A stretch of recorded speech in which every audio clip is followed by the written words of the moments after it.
Welcome to Whisky.com, where fine spirits meet. My name is Lüning, Horst Lüning. I'm the master taster of Whisky.com. And today we have a long friend here on my cask, on our cask, on Ben's cask. I have another cask. It's the Talisker, 10 years old. And this name of the distillery on the Isle of Skye pronounces itself as Talisker, with the pronunciation on the first syllable. Just in contrast to all of the Gaelic names, which pronounce on the second or the third syllable. And well, this comes from the origin of the word Talisker. This is a Nordic word. There's a long history in Scotland about the Nordic people. The Shetland, the Orkneys, they were in possession of the Nordic kings. Vikings. Yeah, and then they were given with a princess to Scotland. Yeah. So, and one of the remains is the word Talisker, which pronounces on the first syllable. And this one is the most famous bottle from the Talisker distillery. And it's 10 years old and belongs to the Classic Malt of Scotland series and is on the market since 1989, when this series of the Classic Malts of Scotland appeared. And before that, there had been an 8-year-old Talisker. If you have one of those bottles, 4-digit numbers. Oh, that's so expensive. Expensive. It's an 8-year-old, and it was called the Ascot's Cellar Collection. Mm-hmm. Yeah. What I found strange is that they say distilled at Talisker, the only distillery on the Isle of Skye, Scotland. Yeah, so there's a second one just in the making. I think they produce already, but I don't think that they are 3 years in the production today. So from time to time, they change the design from time to time, and then sometime it will. I think next time they will raise that sentence. And then they have a close connection to the sea because they are on the very west coast of the Isle of Skye, but they are in a narrow loch, seawater loch, and on the east coast. So the rough storms do not get the distillery, but are protected by the mountain range to the west of the distillery. It's 10 years old. It's 45.8 ABV. That's 91.6 proof. So it's quite high. Yeah, for a whiskey which was established in 1989, 45.8 was quite a number.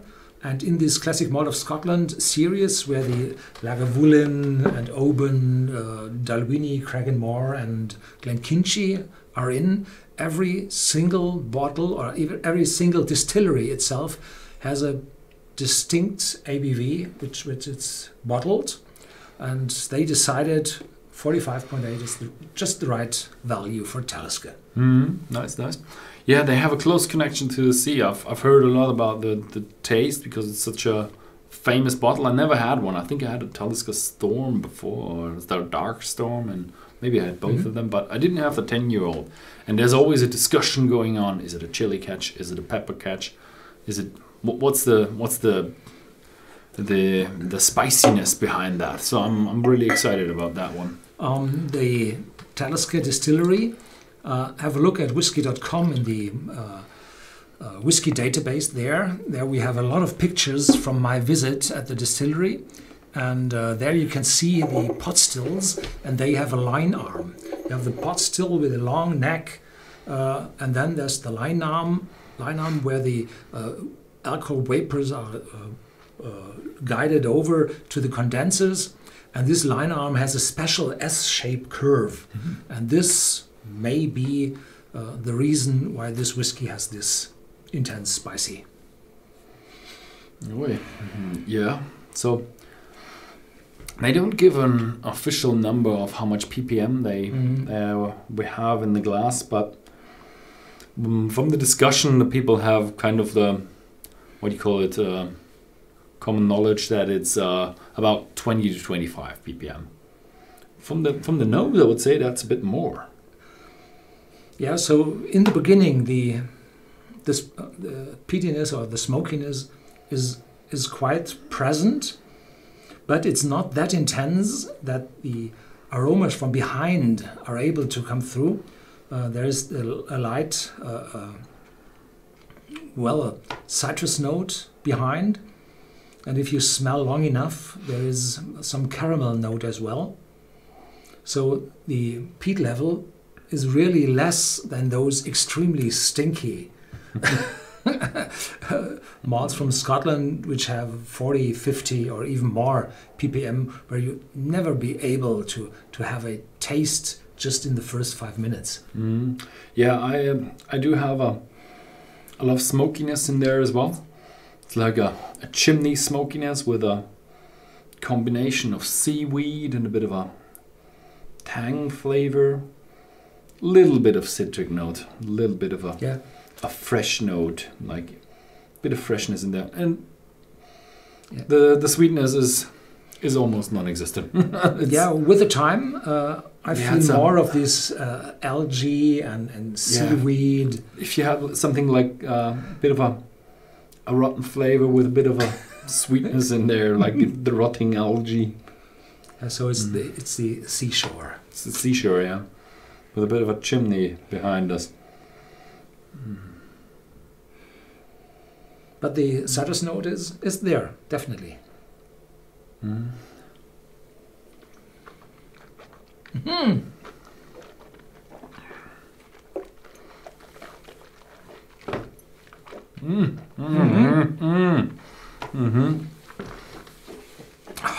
After a few seconds, the chili catch or the sharp peppery, whatever you mean, is really coming through and is just impacting your tongue. And together with these citric notes and, well, also developing some sweetness from casks, and this sea note is not that present in the taste, I think. It's interesting.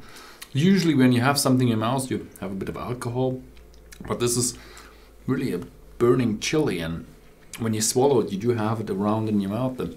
That chili catch. I'm more on the chili side than the pepper side now. But with a bit of a smoke going on, but the smoke is, as you say, not that stinky. I like the stinky ones. I like the really peaty, smoky, heavy. It's a mediocre peatiness with a little bit of a sweetness in the end. A lot of marine flavors. Quite a good mixture. Quite a good mixture, but it's not very intense on one side. It's so I think it gives some additional complexity, because you not only have the casks, you not only have the smoke or the distillery character, but you have all of them. They don't say what they use in casks, do they? Because it doesn't say on the bottle. I've read that. They say there are some color in it. I would like to know how much Scoville units does that conglomerate to? I don't know. You definitely have a chili catch in there, but it's not compared to... And for the beginners, Tabasco. Be careful, it's not a sharp alcohol that somebody says, if you offer a dram from that bottle, somebody says, ooh, that's sharp alcohol. No, it's not. Sharp alcohol is something completely different. This is spiciness, sharp spiciness. You can serve them a bit of a high-strength bourbon and they will probably say it has a less sharp alcohol tone, because usually your Tennessee whiskey, you hide behind that sweetiness and smoothness, and this year is just rough and tough and strong, sea, smoky, chili, peppery. So it's a well-rounded mixture between very intense flavors, I'll have to say. Yeah, that's pretty good description with it. Yeah. Thank you very much for watching. If you like this video, then please feel free to share this video with your friends, and see you next time.